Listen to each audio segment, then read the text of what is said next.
Mas, nggak semua orang kan suka sama Mas gitu. Oh banyak banget Mas. Pesawat itu akan jatuh gitu. Dan terjadi jatuhnya di situ. Orang-orang yang memiliki kelebihan itu dengan porsinya masing-masing, itu punya hikmah di balik itu semua.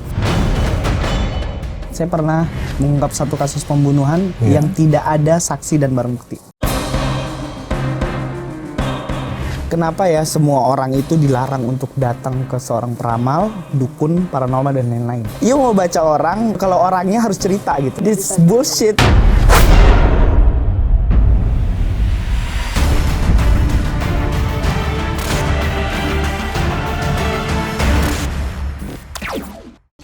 Anda kembali menyaksikan Mata Indigo. Nah, kalau kita bicara soal indigo, saya yakin yang ada dalam benak masing-masing adalah kemampuan yang luar biasa, ya, tidak biasa pastinya. Lalu ada supernatural dan ada macam-macam lagi.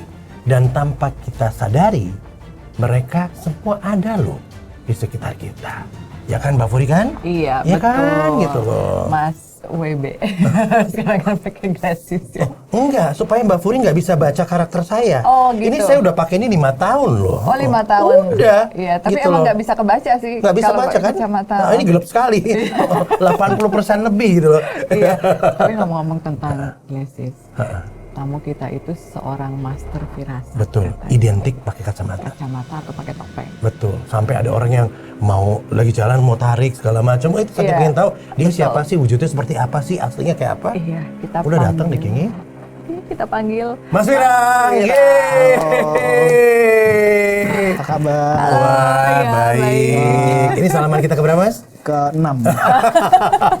Karena Mas Wirang udah datang ya, saya nggak berani, saya copot dulu. Iya. Ini yang KW-nya. Ini KW. Aduh. Oke. Gimana kabarnya? Nah, langsung loh, cepet banget loh. Kan mau nanya itu kan? Enggak. Oke. Saya cuma mau bilang gini, makin hari kelihatan makin keren. Auranya makin oke. Iya. Olahraga terus. Nah, golf, Golf. tenis, Nembak. Itu olahraganya mahal. Nah, itu dia. Enggak, sebentar. Sejak kapan kepoin IG saya? Iya. Kebetulan saya baru lihat semalam, ya.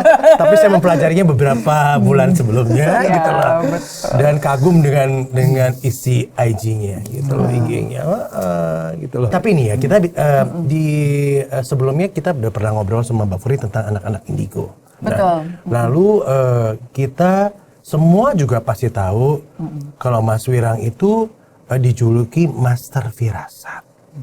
Nah, Mbak Furi, kalau kita lihat dari sekian banyak indigo yang pernah kita obrolin, Iya. Mas Wirang ini termasuk indigo yang mana ya? Indigo clairvoyance. Clairvoyance. Jadi clairvoyance itu anak yang memiliki kemampuan spesial ya untuk mengetahui apa yang terjadi baik pada sebuah benda ataupun orang gitu di tempat yang berbeda gitu. Jadi dia juga bisa nyari barang hilang.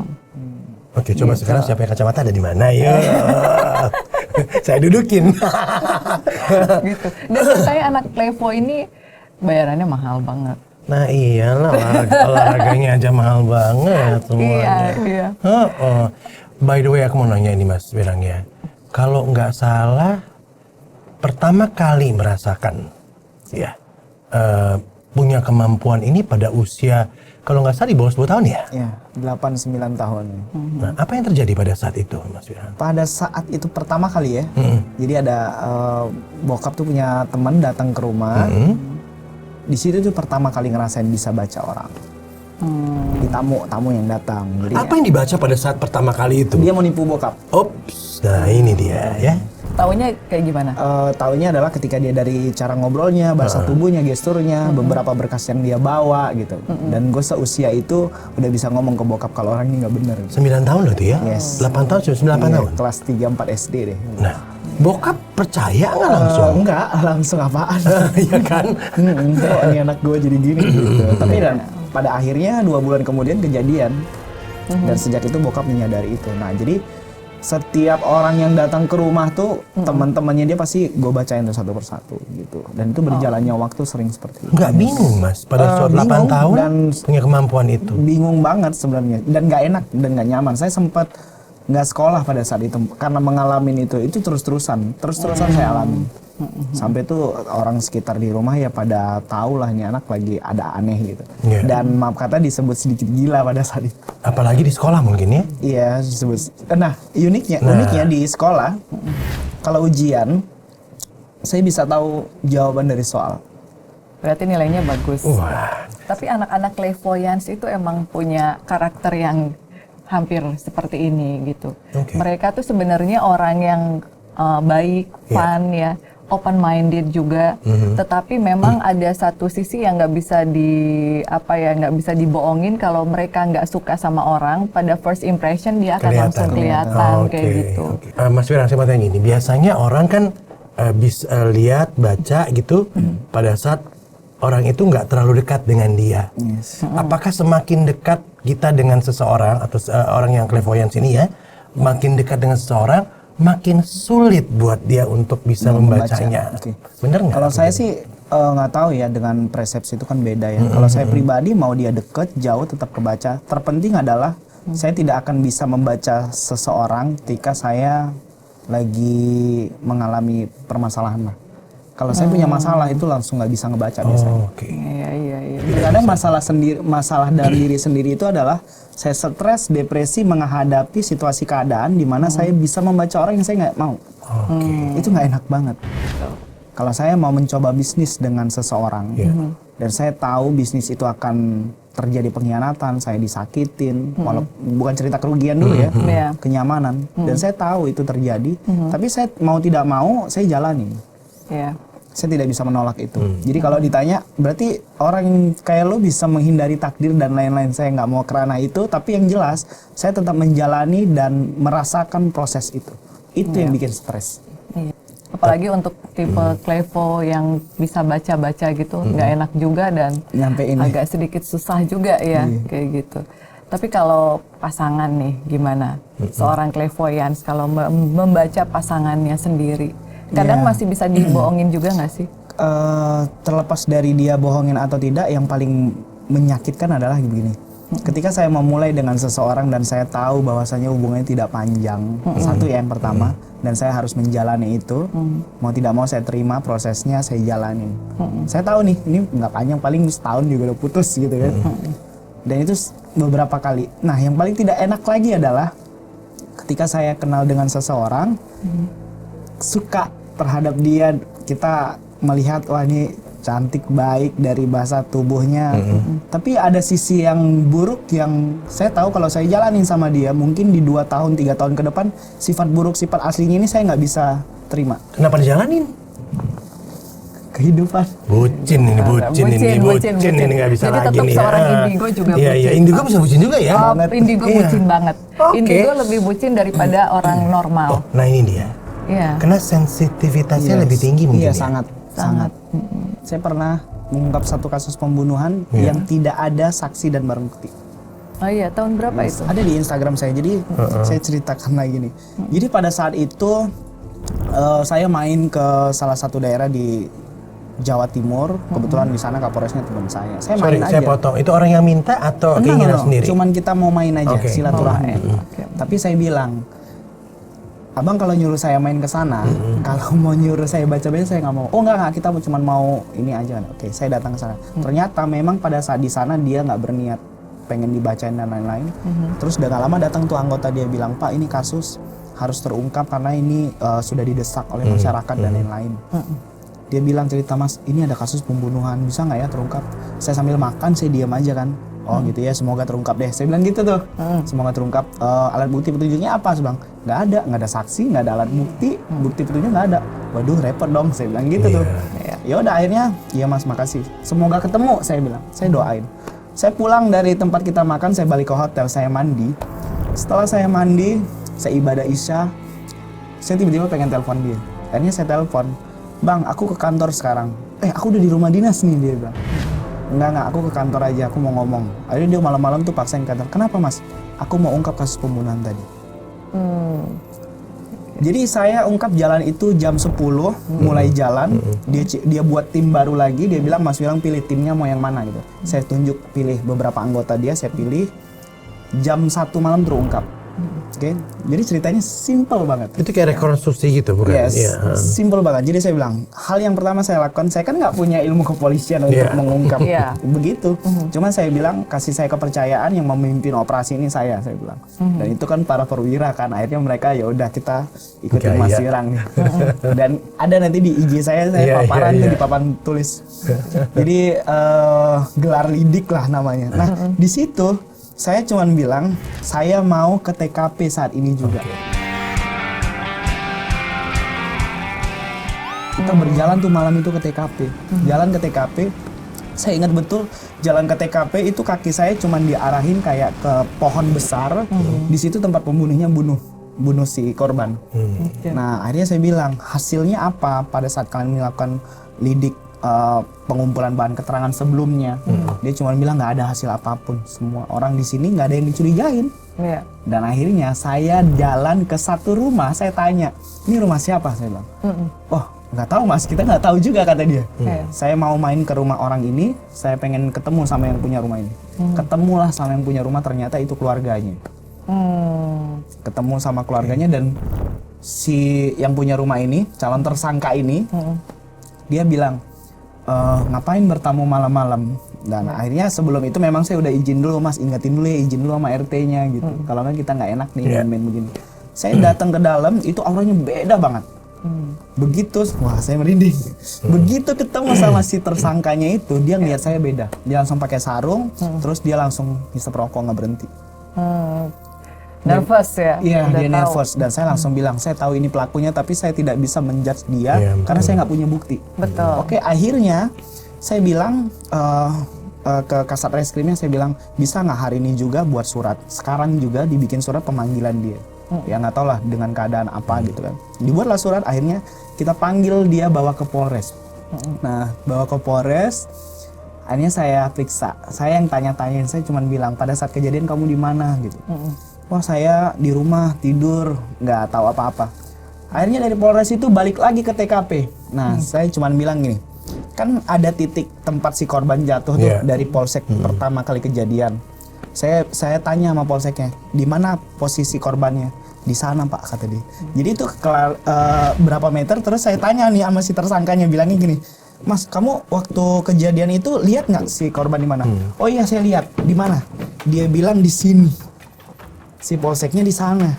Terus anggota Polri-nya bilang gini, udah deh Mas Wirang, kayaknya memang bukan dia pelakunya. Saya cuma bilang gini, tunggu.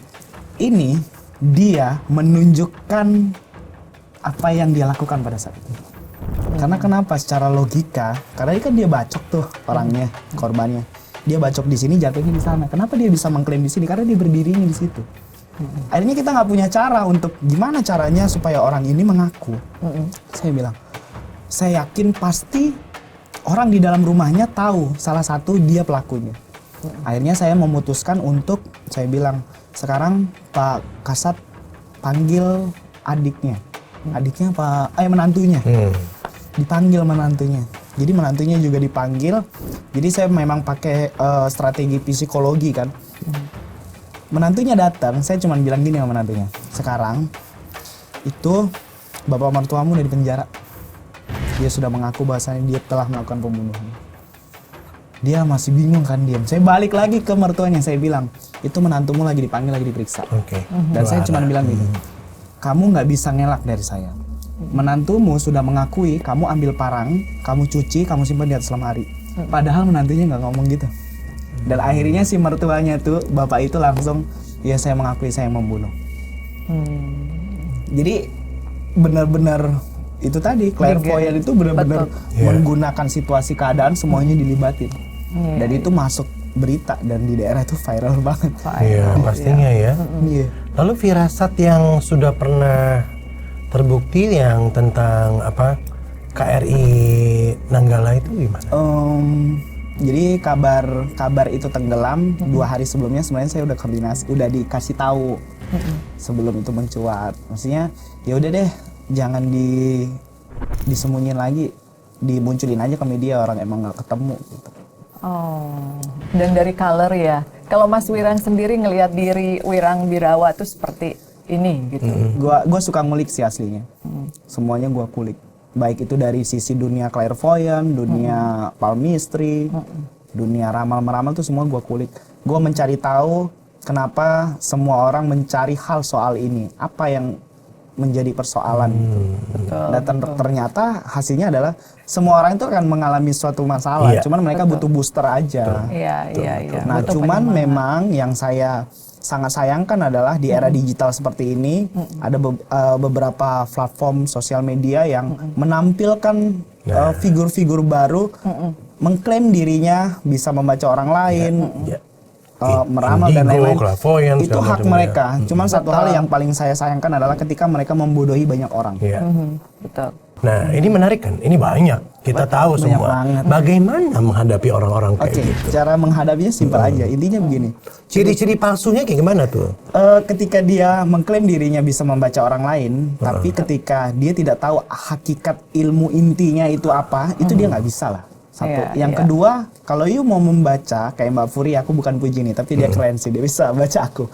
You mau baca orang, apa gitu, kalau orangnya harus cerita gitu. Iya. For what? Jadi jangan This cerita dulu. bullshit gitu loh. Tapi kalau lu mau dibaca, bener lu duduk diam, gua bacain semua, itu baru bener-bener lu membaca tentang karakter dia. Karena kenapa? Sebenarnya cara membaca orang tuh simple sebenarnya. Observer Sangat sederhana sekali. Tingkat spiritualis yang paling tinggi adalah yang pertama, dia harus dekat juga dengan Tuhan. Betul. Ya. Yang kedua, dia harus tahu kalau baca orang tuh harus bener ke pokok intinya, bukan ngambang.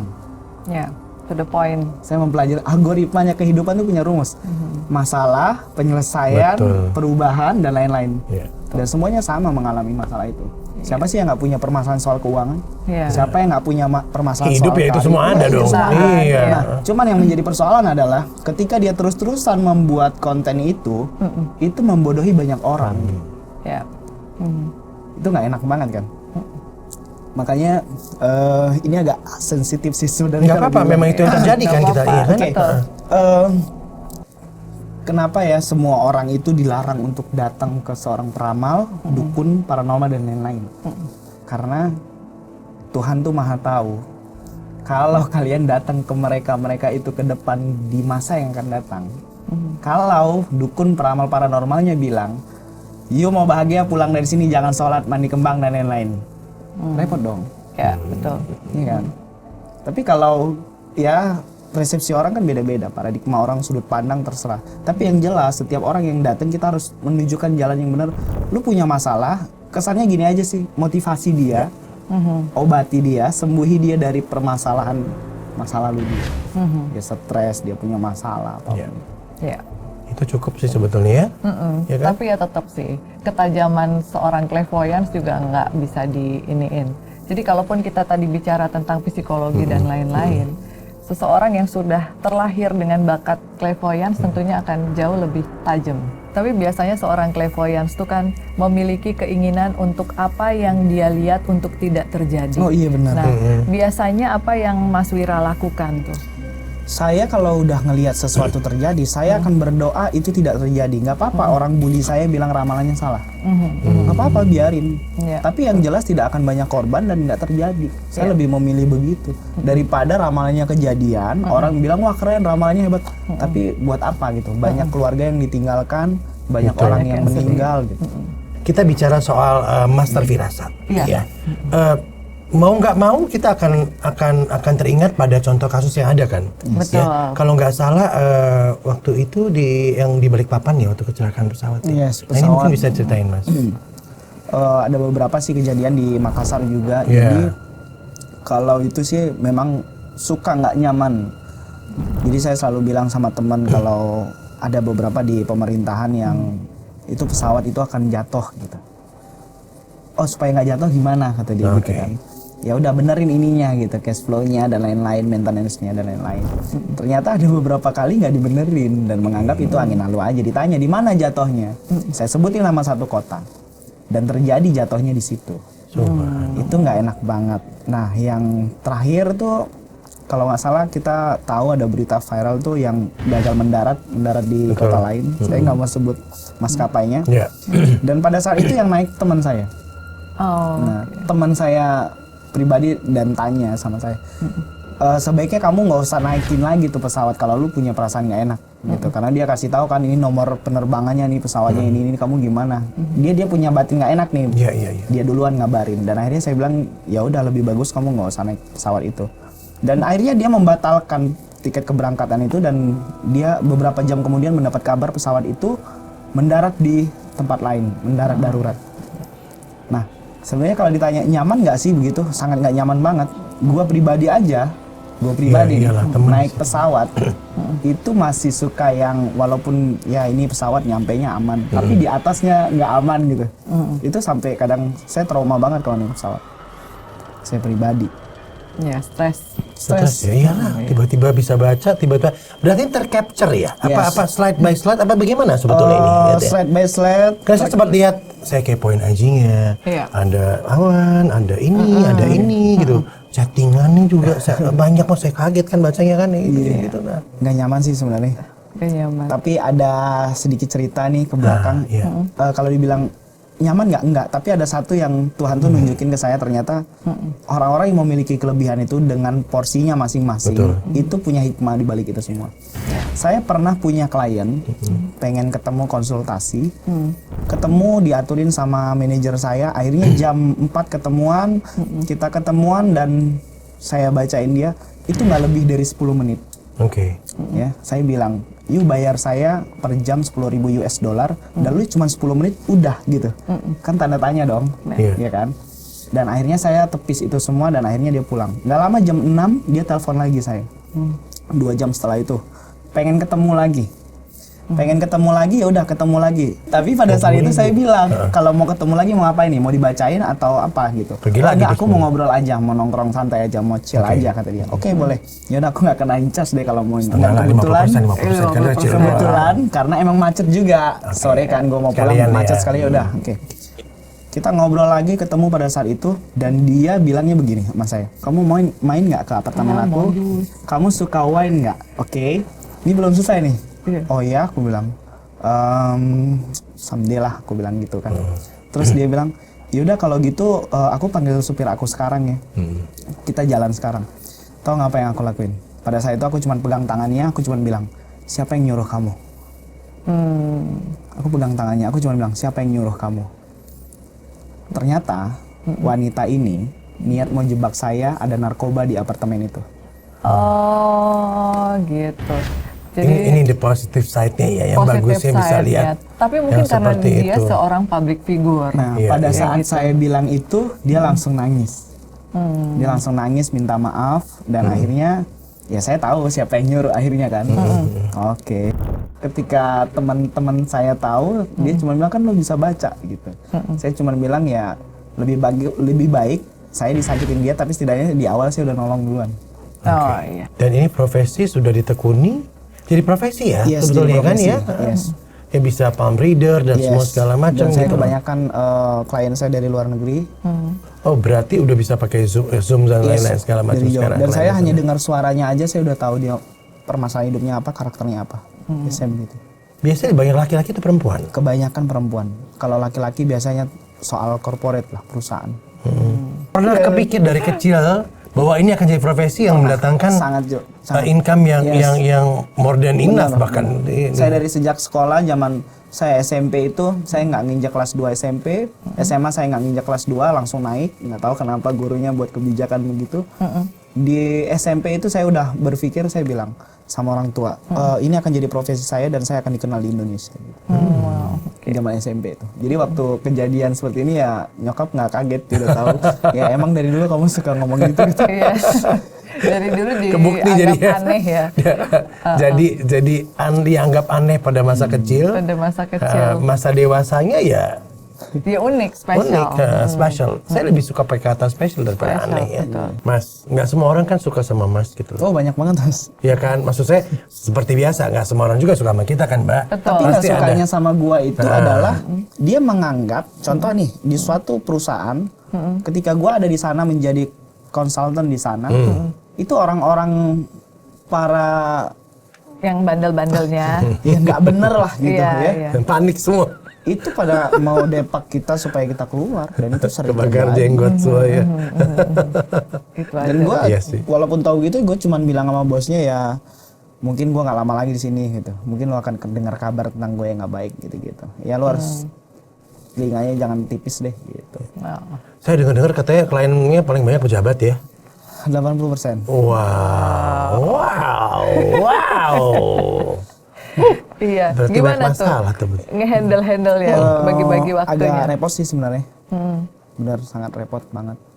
Jadi kalau terkadang mereka bahkan saya kalau malam kan saya sering klien yang untuk luar negeri via online. Sesuai waktu. Iya, kalau yang di dalam negeri itu biasa siang sampai sore. Dan itu biasanya kalau di rumah saya kayak rumah sakit pakai nomor antrian. Oh gitu. Oh gitu. Harapan seorang Wirambirawan nih untuk anak-anak clairvoyance ya, yang mungkin memiliki bakat yang sama gitu. Oke. Apa tuh? Harapan saya adalah ketika mereka memiliki kemampuan yang mereka rasa itu lebih dari orang pada umumnya, dia harus memanfaatkan dengan baik.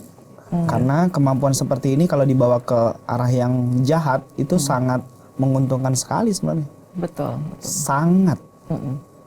Tapi buat apa lu dapat banyak tapi lu punya masalah dan lu nggak tenang tidur? Betul, betul. Dan dengan begitu juga membuat anak-anak indigo lainnya, Yes. khususnya clairvoyant ini juga mempunyai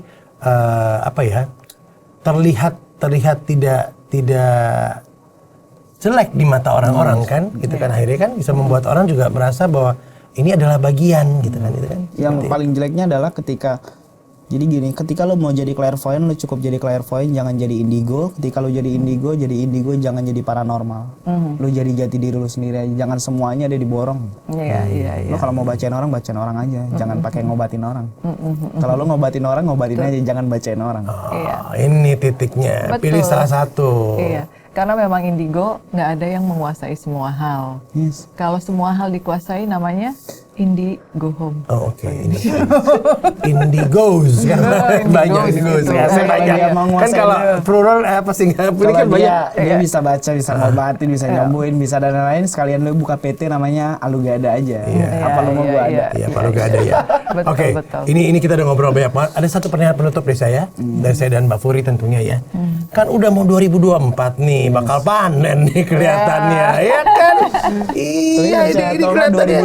2023 itu saya ngambil 2023 itu saya lebih banyak di luar negeri sih kayaknya. Ya Lebih ke kenapa sana. udah pusing ngendal orang Indonesia apa gimana? Karena kondisi politik di Indonesia 2024 itu 2 kali lipat lebih parah, lebih rusuh dibanding 2019. Wah. Oh, itu yang Mas lihat. Bang. Oke. Saya tidak mau campur di dalam itu dan saya lebih memilih untuk keluar negeri aja, kita liburan. Liburan. Tapi saya akan kasih clue nanti yang akan jadi presiden di 2024 adalah seorang pria yang kuat, tangguh, bukan orang yang sembarangan, sangat cerdas sekali, dan dia berasal dari militer. Oh, Oke. asalnya dari militer. Oke. Berarti bukan kita, Mbak. Bukan ya. Ya, Kalau bukan sebulan kita. ke depan nih firasatnya apa? Seorang clairvoyant. Kan tahun 2023 udah tadi kan? Udah. 2024 juga udah Bulan kan? depan. Bulan depan. Ulang tahun, Mbak. Tentang apa nih? Banyak soalnya kalau bulan depan tuh banyak tentang apa dulu. Tentang apa tuh? Generalnya Oke, aku aja baca deh. jendela Iya, ya. iya. 2 bulan ke depan ya. Ya jangan banyak-banyak main di bibir pantai karena angin lagi nggak baik saat ini di tengah lautan. Oh, oke. Lagi-lagi itu ya, saya baca Instagram juga air ya. Beli ke sana mainnya. Ya, menarik sekali ya. Jadi buat kamu semua nih yang mungkin merasa memiliki firasat atau mungkin memiliki anak yang memang memiliki Kalau mau diasah kemampuan boleh Mbak, saya membuka khusus. kelas khusus. Nah, ada kelas khususnya. Wait. Jadi bisa diasah. Jadi gini, orang yang memiliki kemampuan itu sebenarnya bisa diasah, bisa. 2 kemungkinan, yang ngasah siapa atau dirinya seperti apa. Karena lingkungan, keluarga itu sangat berpengaruh dengan pembentukan karakter seseorang. Iya. Nah, Jadi itu bisa banget ada diasah. schoolnya. Iya, aku bikin kelasnya Di mana tuh? di Jakarta. Oh, di Jakarta. Nanti di Instagram aku Ya, munculin. lihat di sana aja ya. Yes. Tapi ke kelasnya, Mbak, jangan ke konsultasinya. ke konsultasinya mahal. Karena kalau ke kelasnya juga. murah banget. Oh, murah oke, banget. Karena kenapa aku pengen Iya. ada banyak orang yang meneruskan soal kelebihan-kelebihan seperti ini. Betul. Ini terbuka khusus buat yang clairvoyant. Yes. Ya, Kebayang sih. bukan orang biasa yang memiliki Oh, kalau dia tingkat orang biasa dia punya sensitivitas. ambisi dia nggak bisa. Oke. Jadi Itu aku dia. pernah ada yang daftar sampai 300-an yang diterima cuma 5-6. Betul. Jadi seleksi bener. Diseleksi beneran clairvoyance apa enggak. Jadi kalau punya bakat, ibu, bapak nggak perlu takut, bisa hubungi Instagramnya. Ya. Punya firasat juga? Mau daftar juga nggak? Saya punya firasat kalau kita akan segera closing acara iya, ini iya. karena waktunya udah mau kelar. Oke. Karena masuk ke episode berikutnya gitu. Mas Firang, terima kasih banyak udah hadir. Makasih Ya, banget ya. Good luck, all the best. Pokoknya tadi saya senang dengan niat baiknya tadi kan. Ingin sesuatu menjadi lebih baik. Iya. Orang lebih baik itu, dan itu luar biasa. Semoga Terima kita kasih. dalam keadaan baik-baik ke depannya semuanya. Amin. Matain gue Iya. pamit, bye. Thanks, Mas.